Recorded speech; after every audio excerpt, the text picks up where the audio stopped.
I was a chaplain's assistant to a chaplain in the chaplain's corps. So I think of that as a moment of grace. Now, here's the thing.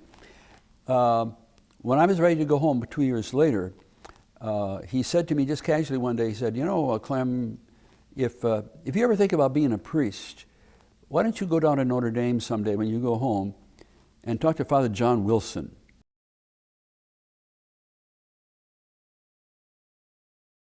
The first year I spent at Holy Cross Seminary, and the interesting thing was I was just out of the Army, and there were about 15 other guys there at the same time who were just out of the Army too.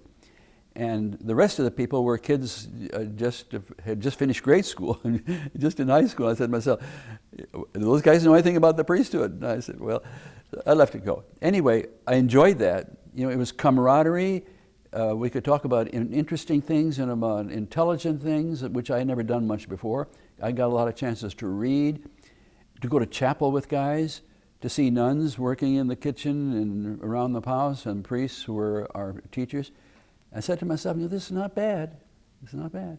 So that's what made me stay. I said, you know, I like this. It felt right. It just felt right, you know.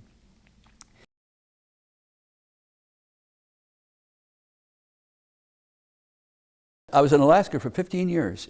And part of the reason I liked it there, liked the work, because I was a pilot by that time. I could fly. And the bishop needed priests up there who could fly to remote bush churches in little towns. So I did that for close to 15 years.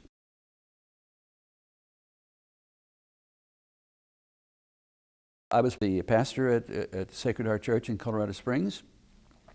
And get this, when I was ready to retire from that, after about 11 years, the provincial came and asked me, what do you want to do next? And I said, well, you know, I kind of like to go to Alaska. And he said, are there any people up there? I said, well, sure there are people up there, all kinds of Catholics. You see? So he said, well, I'll think about it. A year later, he called one day and said, you still want to go to Alaska? I said, absolutely. He said, well, we'll let you go, but I'll call you if I ever need you. But he never called back.